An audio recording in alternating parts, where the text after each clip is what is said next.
Welcome everybody to another episode of Waiting Wisdom. Today I'm with Mathias Lilleheim of Arctic Silver. Matthias, great to meet you. And you've brought some rod and reel setup that looks a little unusual from what I can tell. Yeah, Arctic Silver's rods have looked unusual since the first time they were brought on the market. This is the new handle. It looks a little bit more like a normal cork handle, but the secret behind the handle is always that the blank should move inside the handle. That has always been sort of the concept of Arctic Silver, Yeah. right? And the concept is, it's not because this will make the line or the cast go further. Yeah. It's to gain that extra feeling, because if you can feel the rod move inside your hand, it's easier to adapt force to the cast, to use less force and have more control of your technique. Mm-hmm. And just to give you a little idea how we do it, this is the handle with a reel on. Yep. Then we take the rod like this, the lower section of the rod, just make sure it fits. There we go. Yeah. And then we take to the butt and screw it on like this. And of course we need another 3 sections to make a full rod. And here we go. Cool. And do you always have to exchange all 4 parts of the blank, or are some parts of the blank the same for, like, let's say the tip of a 5 weight and a 7 weight? No, all the rods are different from each other, so we need to change the whole rod. So if, for example, someone buys a rod like this, how many parts does he get with it? He gets the handle. Yeah. And he can buy as many blanks as he wants. Okay. So he only needs 1 handle. Yeah. And as many blanks as he wants. And of course, if you have 5 or 6 blanks, you might need an extra handle to make sure you don't have to change them all the time. Yeah. If you want to bring 2 rods when you're fishing, you might need a couple of handles. But other than that, it's easy to change, and it's cheaper because you only need to buy a blank without a handle. You have 1 handle, you can buy as many blanks as you like. Cool. Can you give us an idea of how much a handle is and how much a blank is roughly, so for the audience to understand? In euros, I just have to make I think in Germany you might have to buy the cheapest series we have somewhere between 450 and 550 euros, and the most expensive series with graphene will cost you somewhere from 800 to 900 euros. Okay. And is that only for single-handed rods, or do you have a double-handed system as well? We just designed a new rod series called River, where somebody would like to call it a switch rod. It's classified as an 8-weight, single-hand 8-weight. It's 11.5 foot long, and the same handle with a longer extension like this. Yeah. So that means you can cast double-handed with it. Yeah. So actually it is a short and light double-handed rod. Yeah. And you said before that you have worked with other brands in the past as well. How has your experience been working with Arctic Silver? Is the whole company a little different in its approach? Because, I mean, you know, the design really stands out from the rest of the crowd. Well, the first brand I was working for also did stand out. Spey with a Z. Spey system. And the handle we made there was also with an extension butt section where the handle was like this. I remember that one. Yeah. And I've always been one of the strange guys. Only with Sierra, the Danish brand. Yeah. I was back to normal cork rods. Yeah. And then again with another strange invention like this for Arctic Silver. So yeah, I'm one of the really strange guys, and I like it. Nice. And talking about cork, what is the idea behind Arctic Silver making? I assume it's a rubber or plastic handle, right? Yeah, it's some kind of mix. It's extremely good to hold. Okay. You just try holding it, you will feel it's very grippy. It's very grippy, even when it's wet. Yeah. So you have a very good grip, and the ergonomics of it makes everything feel more natural. Yeah. Even though it's not cork, and for some people, not a handle that is not made of cork will be a strange thing, and some people don't like it. Yeah. But when you feel the function of it, and still it has some kind of beauty anyway. Yeah, it's cool. It's a modern minimalistic design, I would say. It really stands out. That's what I think is always cool, if people try to do something else and then go with it. And the good thing for us is that Germany has embraced the handle. We sell a lot of it in Germany because they like, I think you like new inventions, new functionalities, even though it looks a bit strange. Yeah.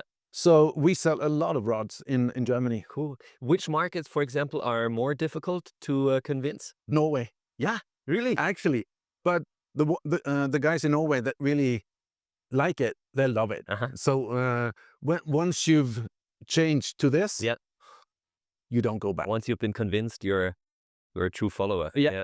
And you, for example, when you fish yourself, do you only use these rods, or is there any use case where you say, I still use, I don't know, a bamboo rod, a fiberglass rod, whatever? No, I only use these rods for all kinds of fishing.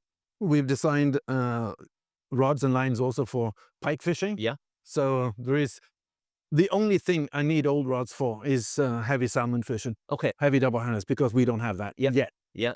Is that an idea to do that in the future as well, or is the Arctic Silver crowd sort of more single-handed fishermen? We have talked about it, and we have designed the new switch rods.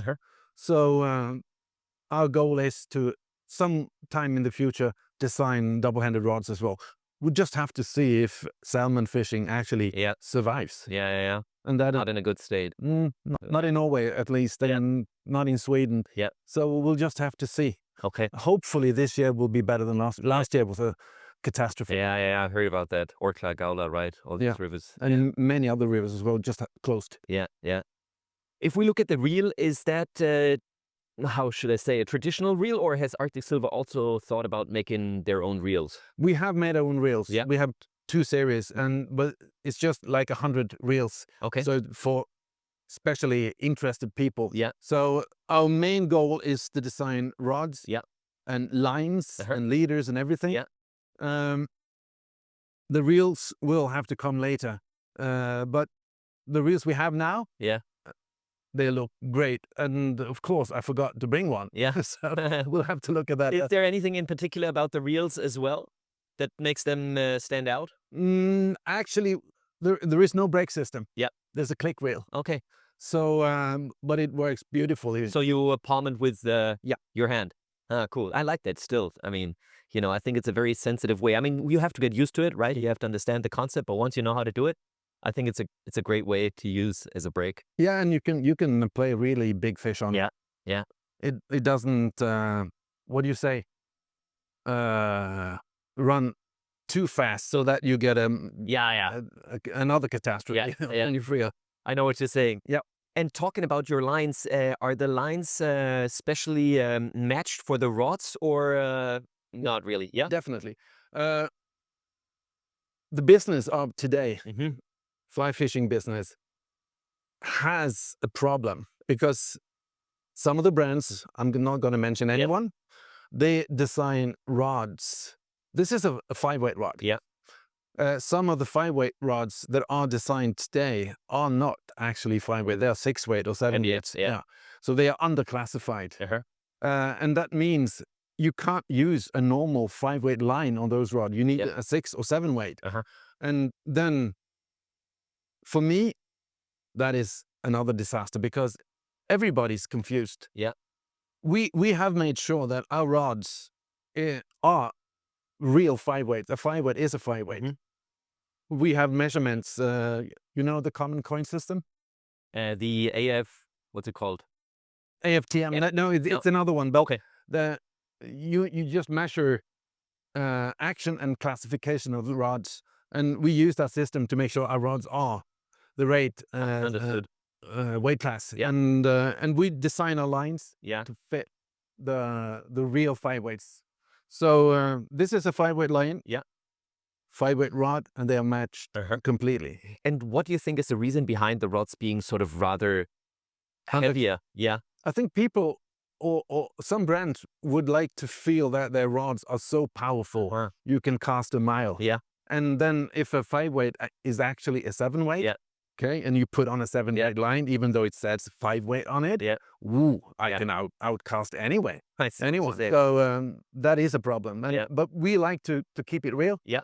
And make sure that our customers understand that. Yeah, makes sense. And do you design all sorts of lines, like a weight forward, double taper, or any special focus in your line? Not double tapers. I think those lines are a bit outdated. But definitely weight forward lines. Yeah. Most of our lines are weight forward. Some with long heads, like long belly lines. Yeah. Our longest line has a 13.5 meter head, which is perfect. I love those lines. Yeah.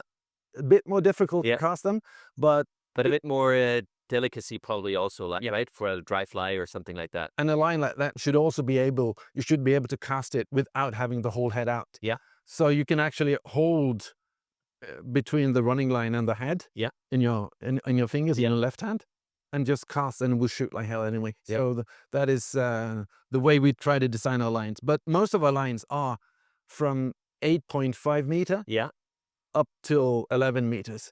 And our bestseller is what we call a compact line. Compact 2 is the newest version of it. 8.5 meter head, but we also have a 4 meter handling zone after the head between the running line, and which is 0.1 millimeters thicker than the rest of the running line. Okay. Gives more balance, and you can hold more line in the air before shooting. And it's perfect for all kinds of trout fishing, sea trout fishing. So I'm going to say it sounds like a sea trout line to me. Yeah, for most people it is. But you can use 3 or 4 weights.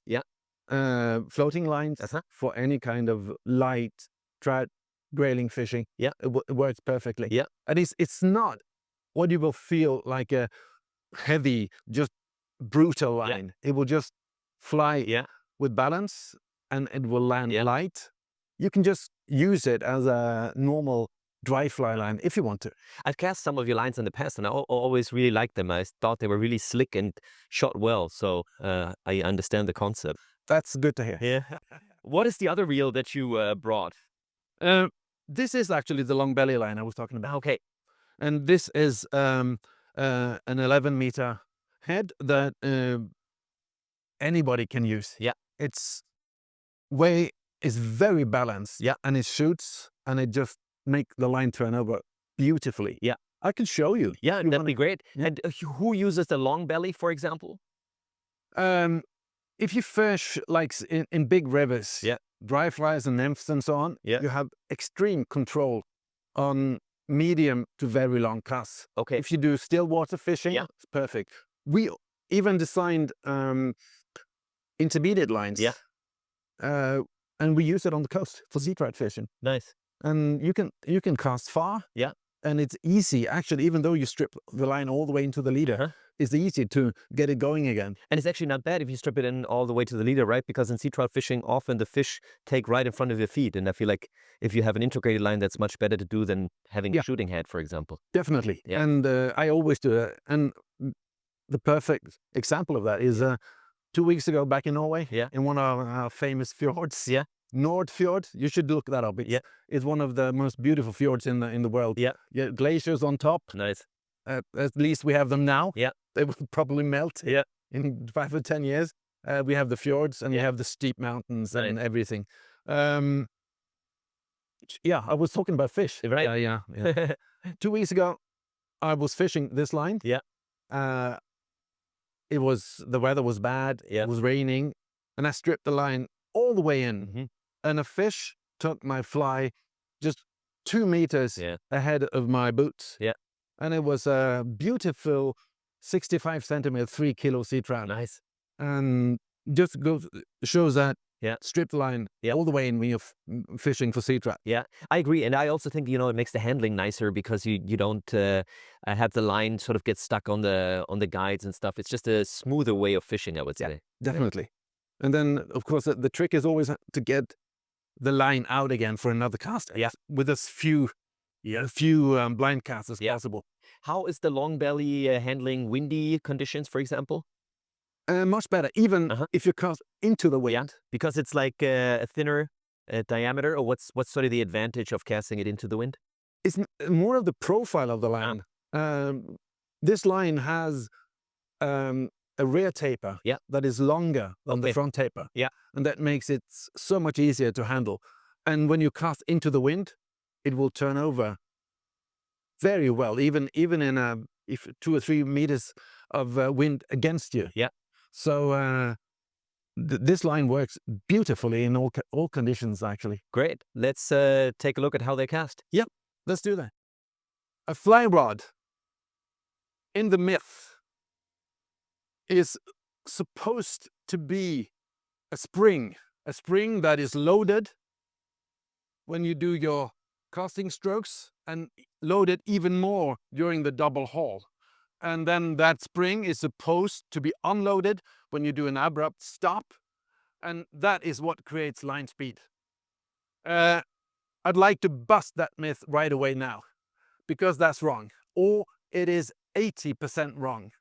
Because physics has shown that a fly rod is 80% lever, where you move the rod tip from A to B, but it's also 20% spring. So there is a spring effect, but it's only because when you bend the rod tip will be delayed in the beginning as the rod bends, but then when the rod straightens, you will create that 20% extra line speed because of that spring effect. But as I said, 80% lever, 20% spring around that in a cast without a double haul. But with a double haul, an effective double haul, you create extra line speed directly, not because you load the rod, but because you directly increase the line speed. So it's actually speed on top of speed if you do it the right way. And a good double haul must or should take place from when the rod is maximally bent until the rod is almost straight. So you have to haul late. So when you feel the rod bending, and you feel the resistance from the line, and the rod is bent, then you should start hauling. Far too many fly fishers haul too early. They haul before that happens, and then the haul will just be wasted.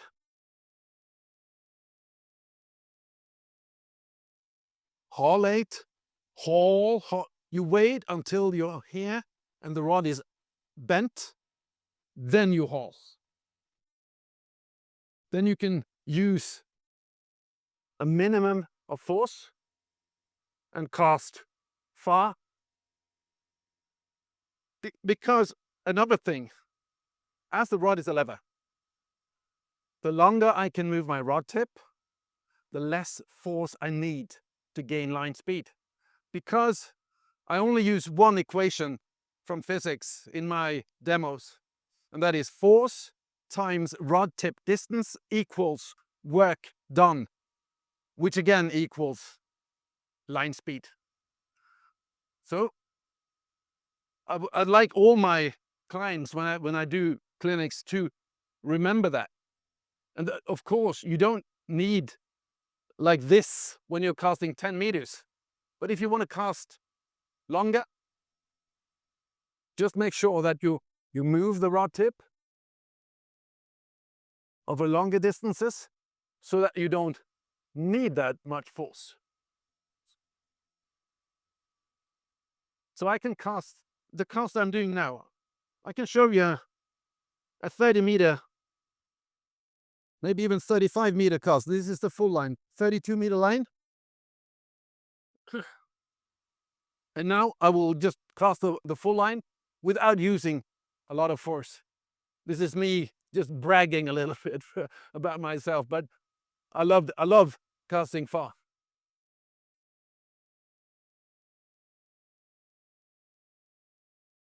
So there you go. That's about 35 meters with a 5-weight, a light and deep 5-weight rod. Last thing I'm going to talk about when it comes to fly casting is to stop. That's another myth. The myth says you need to stop abruptly to unload the spring. And I already said that the spring effect is small, about 20%. But a rod will unload and turn over itself if you just let it. So at the end of a fly casting stroke, I just open my fingers, and I call it controlled deceleration or a dampening. I just open my fingers and I let the rod do the rest itself. So my stop is not abrupt at all. And I can show you now. You see I exaggerate a little bit, but not too much. The cast will still be a long one. And you see, just open my fingers and let the rod do the stopping business itself.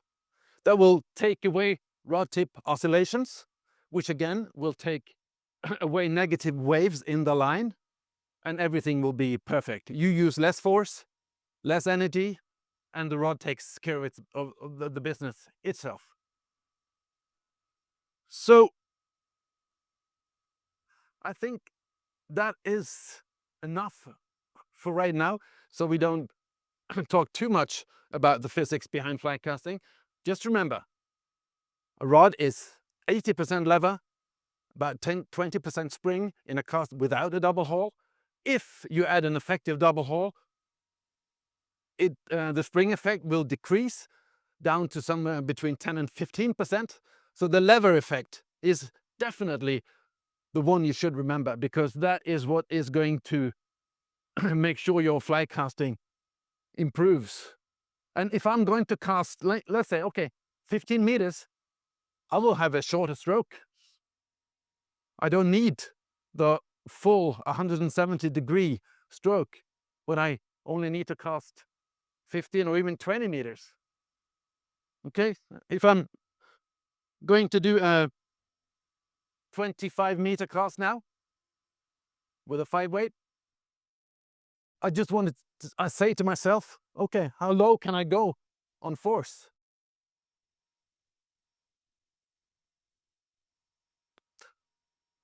And this is what I want people to understand. If you have a longer stroke, you need less force, and you will be more economic with your energy. You don't have to see a doctor after a week of fishing if you do this. But if you cast like some people do, I'm going to show some of the styles I've seen that will make you need a doctor. And it looks terrible out there. It feels terrible for me because I'm using way too much energy, way too much force, instead of letting the physics take care of the business. So again, 25-meter cast with a 5-weight. This is all you need. So what I'm going to show you now is what I call the morphed backcast. And morphed means that I'm making the rod tip almost hit the ground, and the loop of the line or the belly of the line will actually and literally hit the ground, and then it will be raised up again because of the energy in the loop that I'm making. It looks like this.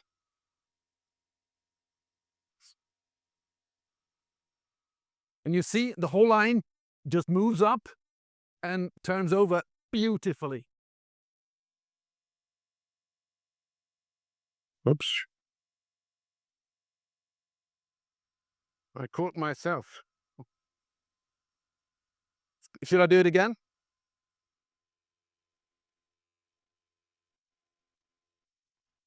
Okay, here we go.